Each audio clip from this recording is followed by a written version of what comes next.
l'histoire de nos armes, le général du diable, enfin oui, tous les mecs étaient des héros potentiels, quoi.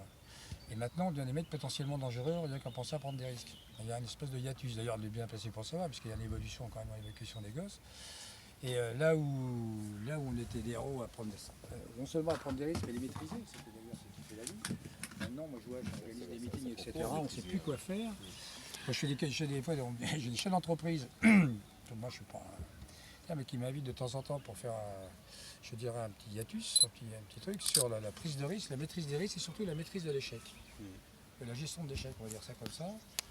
Bon, moi je dis ça avec mes tripes, parce que j'ai une carrière de militaire, je suis craché, et c'est ma réflexion personnelle, parce que moi, mais c'est vrai qu'on a une société maintenant qui encourage plus le courage, quoi. Je veux dire, la prise de risque, l'humanité, les civilisations qui montent, ont toujours monté depuis qu'on voit ça, depuis les Étrusques ou bien avant, c'est toujours des civilisations qui ont su. Christophe Colomb, il a su risquer quand même. Enfin, je veux dire, je ne vais pas citer, c'est le truc, mais on dit Mermoz, bon pour les aviateurs, Pasteur pour le truc, il s'est fait, si vous avez l'expression, mais il s'est fait battre dessus. Pasteur quand il a dit, mais non, c'est pas ça la vie, quoi. Donc, bon, c'est à méditer. En prenant des risques, comme vous dites, qu'on maîtrise. On fait sa vie. Voilà. Bonjour. Voilà la classe de CAP aéronautique. Et puis ici, vous avez un second bac. Première année de bac. D'accord, moi c'est donc Clémence de Villecourt. Je suis présidente de l'association Le Sabot et la Plume qui mène actuellement ce grand voyage. Et vous avez en cadeau la présence de Jacques Crin, qui est un grand aviateur. Et je vous invite à redécouvrir, en tout cas en faisant quelques recherches sur son passé. Et c'est le cadeau de sa présence aujourd'hui parce qu'il était meeting aérien de la Ferté-Alais. Et donc je lui ai fait savoir que nous venions à votre rencontre et je lui ai demandé s'il voulait bien se libérer pour venir également vous parler de sa passion et avec des mots qui sont les siens et qui seront meilleurs que les miens. Mais je vous invite à venir derrière la roulotte pour comprendre un peu l'objet de ma présence. Donc c'est un peu surprenant ce décor, n'est-ce pas déjà? Un peu, d'accord.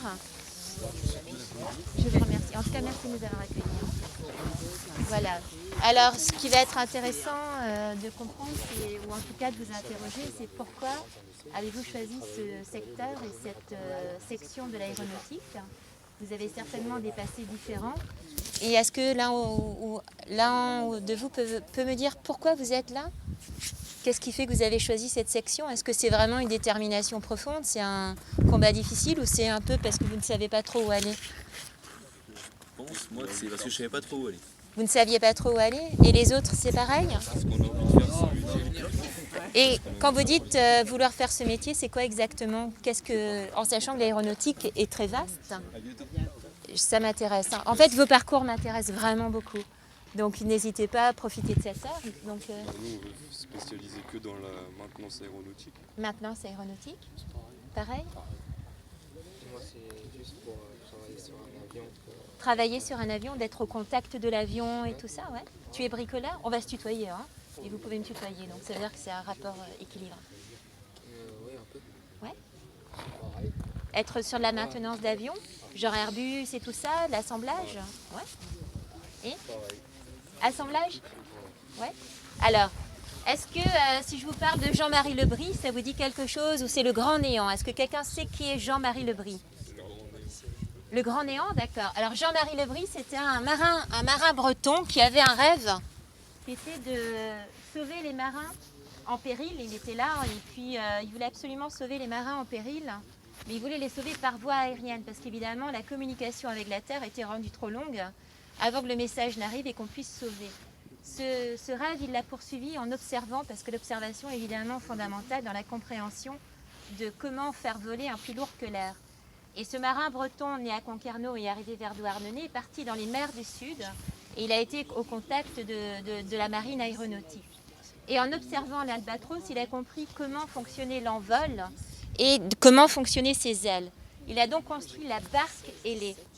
La barque ailée, ça vous dit quelque chose ou le néant toujours? Soyez libre. Personne ne sait, barque ailée, d'accord. Donc la barque ailée a été réalisée par Jean-Marie Lebris, dont il a essayé de comprendre la gouverne.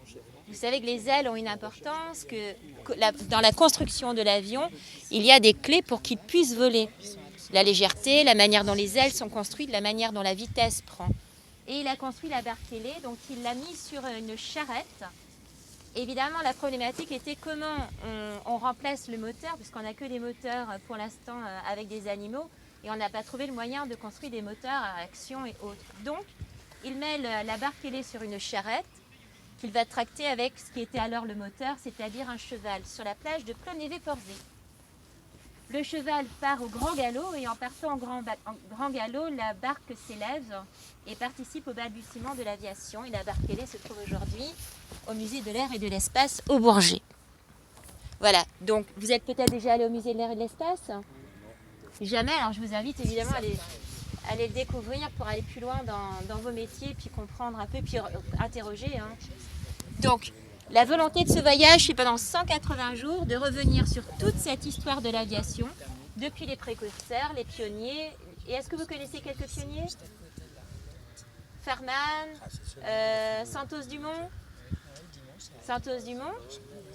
Qu'est-ce qu'on a d'autre encore? On en a plein d'autres, Maurice Bon. Et puis après, évidemment, on va de ville en ville. Un cheval parcourt 20 km par jour.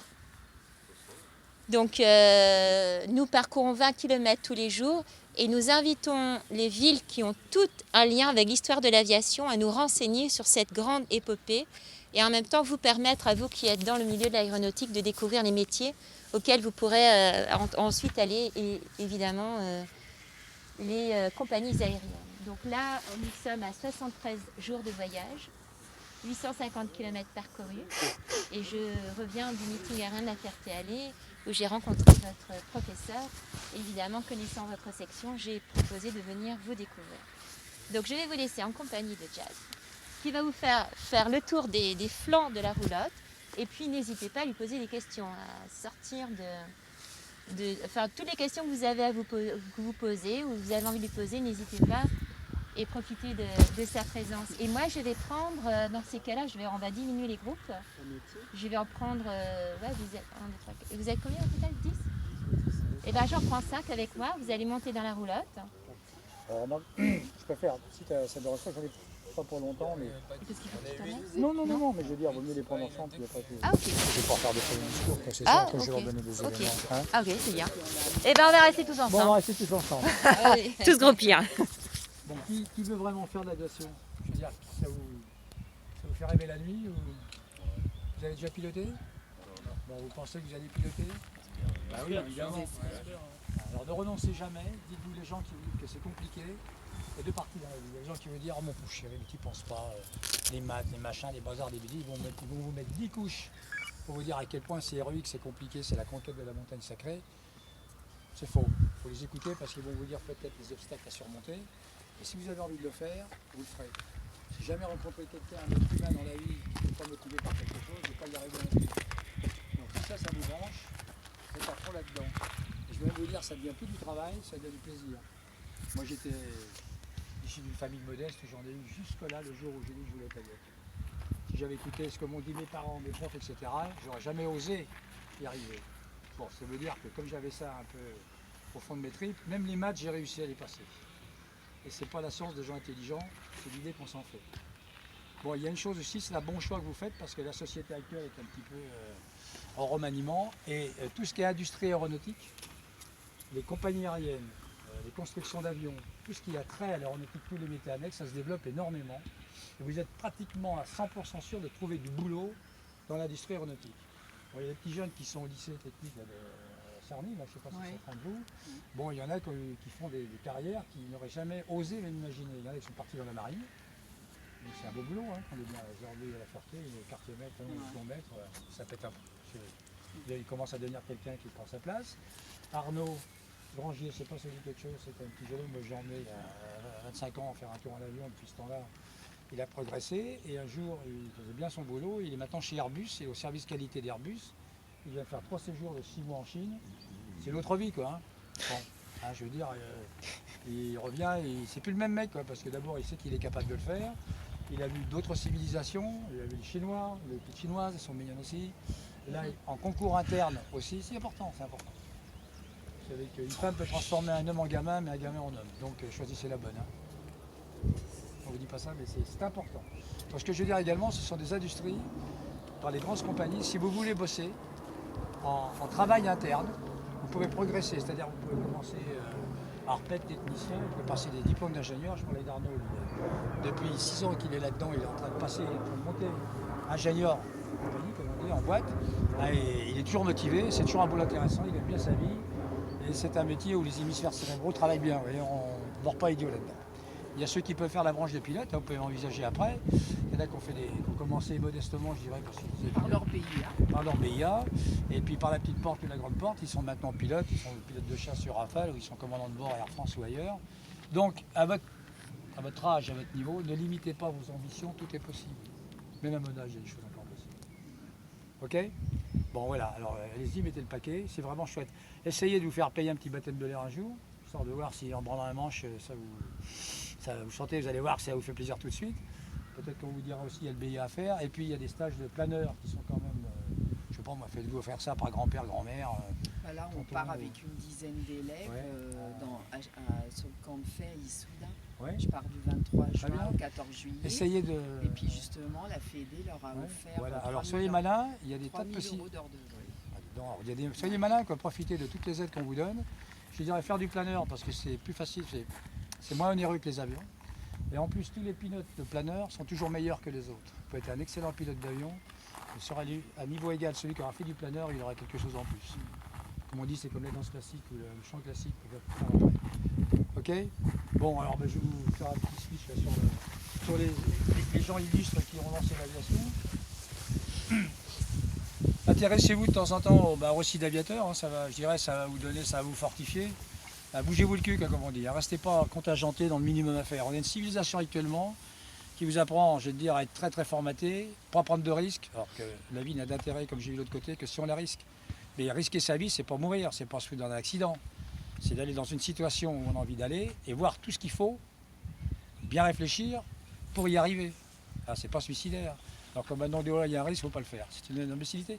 L'être humain, il fonctionne par entraînement, toujours, par pratique.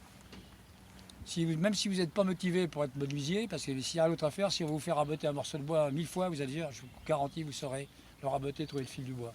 Ça veut dire que notre cerveau fonctionne comme ça, c'est à faire les choses qu'on devient bon. Hein? C'est en forgeant qu'on devient forgeant. Exactement, ou comme disait La Fontaine, creuser, c'est le fond qui manque le moins, retourner la terre. Bon alors, vous en avez parlé tout à l'heure. Alors c'est quand même des types à l'époque qui avaient ça, ils sont nés avec, ils disaient, moi je veux voler comme un oiseau, c'est comme au Grand Lucé. Vous êtes allé, vous, au Clos Lucé avec...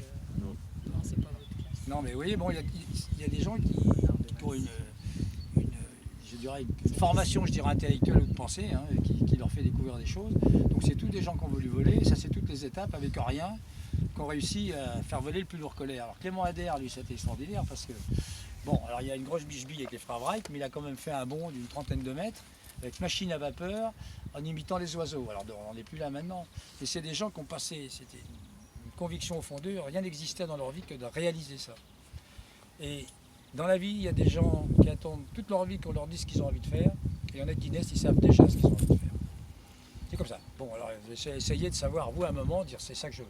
Vous verrez bien, hein. C'est comme ça que ça marche. Quand on est amoureux, ça vous pousse, je sais pas, et ça marche. J'ai leur fait de l'amour pour faire ça. Bon, ben vous avez tous les... Ça, c'est la sécurité civile. C'est toi qui es là? Oui. C'était où? À Quimper. À Quimper, ah ben là, très bien, chez les marins. Bon, la fondation Vol, Quimper Aviation avec le Blériot, donc le Brice. Donc c'est tous des gens qui ont un super grand berger pour arriver à voler. Alors maintenant, vous voyez à quoi on arrive à des calculateurs. Vous connaissez Katia qui est chez Dassault. Vous connaissez s'appelle Katia, l'ordinateur, c'est mignon. Maintenant, on crée des choses extraordinaires. On a des systèmes d'études de domaine de vol, de construction. Avant, le talent était vraiment dans le bonhomme. Maintenant, il est dans les gens qui savent utiliser les ordinateurs. Donc, vous ne privez pas. Ils apprennent à parler, hein. Alors, sans rester à fond là-dedans, ça n'empêchera pas l'intelligence humaine, mais si vous pouvez maîtriser tout ce qui est maintenant informatique, etc., c'est l'outil d'avenir. Hein. Et ça ne rend pas idiot. Pas trop. Bon, ben voilà. C'est toi qui fais comment t'étais. Ah non, c'est très bien. Oui, oui. J'étais censée être dans la roulade, n'y étant plus. Le Clos Lucé, donc, voilà. Où on voit, bon là on les a pas mis dans l'exposition, mais évidemment on voit tous les objets que Léonard de Vinci a imaginé. Il est arrivé à la fin de sa vie avec François Ier, puis finalement c'était un lieu d'expression pour lui, et il a vécu les 3 dernières années là-bas. Puis après, c'est peut-être plus de l'autre côté où on voit vraiment les femmes dans l'aviation. Puis il y a une exposition. En tout cas, ce que l'on revoit ici, c'est notre parcours. Donc je suis partie le 10 mars. Camaret-sur-Mer pour le centre d'aviation maritime. Ensuite, nous sommes revenus le 13 mars sur les pas de Jean-Marie Lebris et de l'envol de la barque ailée. Ensuite, Quimper, là c'était l'époque 1910 des grands meetings aériens. Et là, on est revenu avec effectivement un hélicoptère de la sécurité civile, Clément Ader et l'observation de la chauve-souris dans l'aviation. Et puis après, nous avons progressé vers Branferré, le domaine de Nicolas Hulot. Saint-Nazaire, pour Saint-Nazaire. Qu'est-ce qu'il y a à Saint-Nazaire? Vous irez certainement. Ah oui, non, c'est pas en rapport avec l'aviation. Il y a eu l'un des plus grands paquebots construits là-bas. Oui, paquebot, mais là, on est dans le domaine de l'aviation.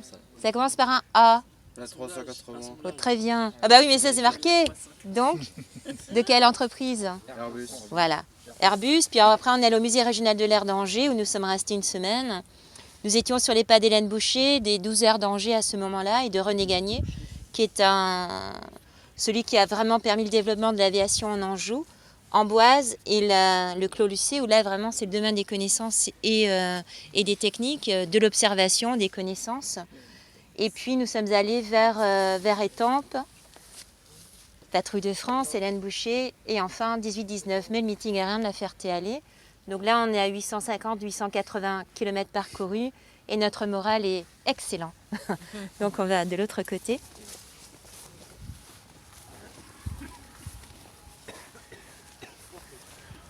Et là, je pense que nous avons mis une exposition sur les femmes pilotes dans l'aviation, étant donné que je suis femme et que 3 juments mènent la roulotte, et bien honneur aux femmes également. Parce que ce que l'on connaît très mal, c'est combien les femmes ont une importance dans l'histoire de l'aviation. Et là, par contre, je laisserai bien Jacques compléter et peut-être donner des éléments en fonction de cette exposition ou de connexions possibles. Les femmes. Ah, les femmes. Vous avez Pascal Joly, la Monory, là? Oui, Monory, Catherine, championne du monde plusieurs fois. L'astronaute Claudine Héret, qui était médecin, et son idée c'était d'aller dans l'espace. Donc elle a fait 3-4 ans d'entraînement pour être cosmonaute et aller voir les phénomènes. Et mariée avec Jean-Pierre Hénory, qui est un jeune qui vous avez, qui était cosmonaute, qui est pilote d'essai, qui a une carrière aussi assez complète et étonnante. Voilà, puis il y a plein de Valérie André, Caroline Aigle. C'est marrant parce que ça c'est un destin. Je dirais, elle n'est pas morte en plein ciel de gloire, mais elle est morte un peu tôt quand même. On ne s'attendait pas à ce qu'elle ait une maladie. Bozelli. Donc il y a des femmes qui ont fait encore, sinon aussi fort, du moins plus fort que les hommes, parce qu'elles étaient motivées. La motivation de l'air, ça c'est comme la peinture ou la musique, c'est une chose qui est programmée au fond de votre cerveau et qui vous oblige à réaliser tout ça. Même Blériot, quand elle a traversé la Manche, température de l'eau 17 degrés. C'est blague, mais c'est un peu ça, tu vois. On l'a refait il y a 3-4 ans. Oui, je me souviens. Moi j'étais parti avec des ULM de l'autre côté. Donc c'est les fils Salis qui ont refait la traversée. Ouais.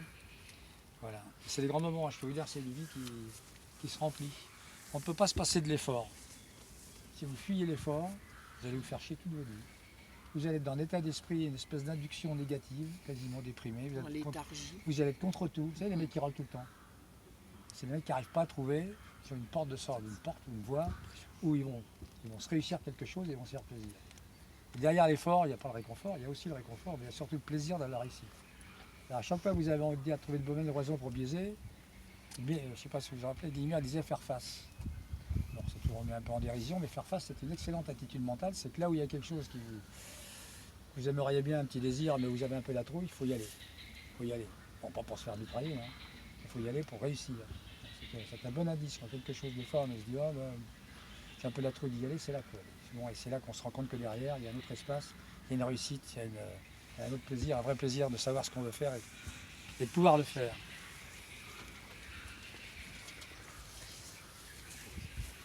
Ça, c'est la page des femmes, là. Les pionnières.